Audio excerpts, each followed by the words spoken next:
Peace.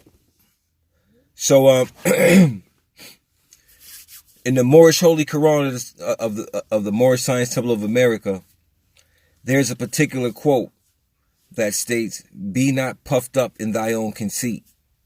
And I think it's a powerful quote because it's a reminder to the individual about conceit. And the key words is in that phrase to me is puffed up or puffed and conceit. And of course, thy own. Because conceit is an individual thing and it belongs to the person it belongs to the user. And conceit itself means to be excessively obsessed or proud with one's own self. Obsessively and excessively proud of one's own self. Very synonymous to the word ego, egotistical, or narcissistic. You know what I'm saying?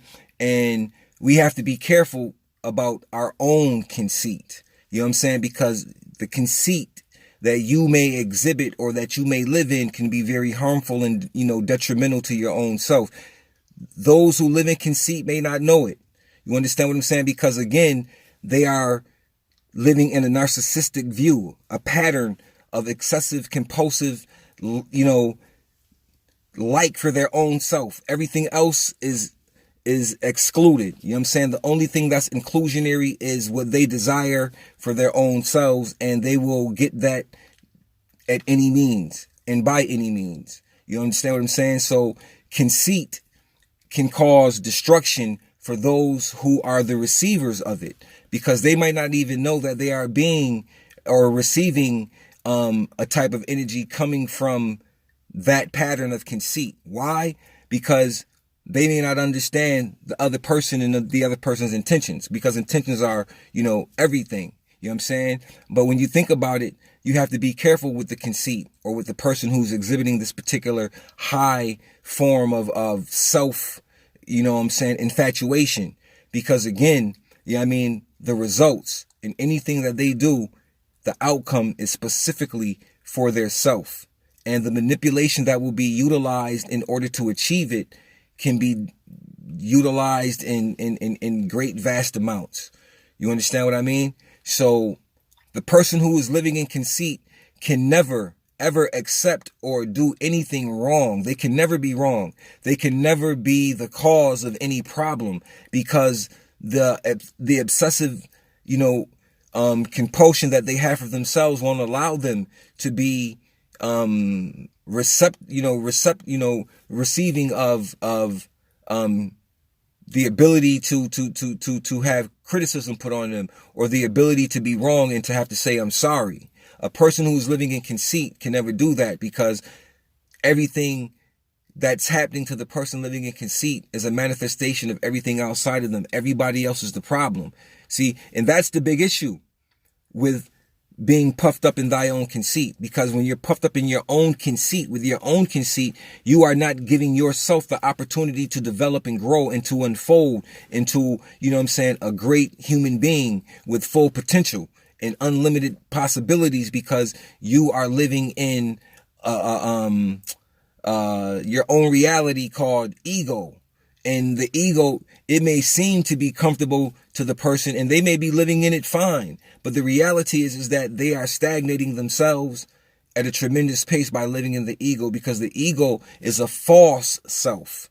The ego isn't the true self. It's the false self. And the ego doesn't want the true self to exist. So the ego will do everything that it must do in order to continue to live. So when you are puffed up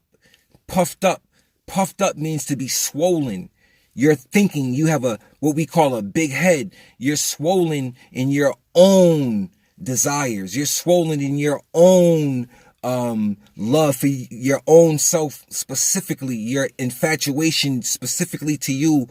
Under all means, at any cost, you are the only thing that matters. Nothing else matters under any circumstances but you.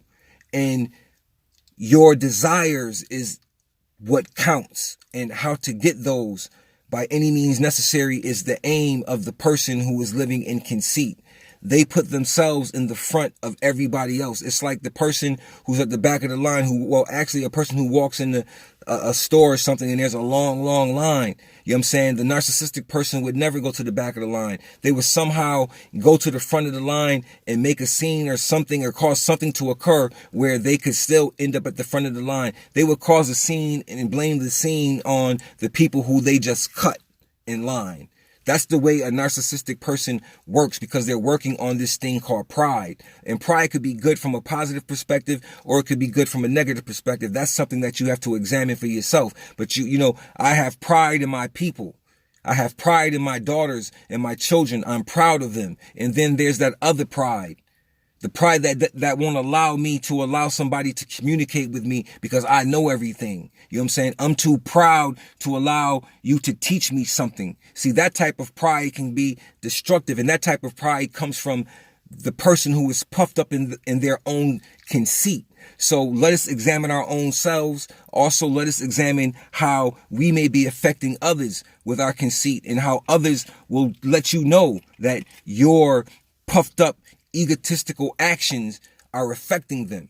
And you should take observation. If these things are something that you may have heard from others, you should take observation, because, and if you heard it from more than one person, definitely take observation, because everybody can't be lying. Especially if these people who have told you these things aren't even in the same place. They're in different locations and so on and so forth, but they're telling you these same things about you, and some of these same things that you may even recognize about yourself, but your pride, your ego, your conceit won't allow you to do it, because again, you just will say, oh, they haters. You know what I'm saying? They haters. So you don't have to deal with your own hate, because ego and conceit actually is a distaste for one's own self. You understand what I'm saying? And that's something, again, that they have to examine as well. So with that being stated, be not puffed up in thy own conceit. Peace.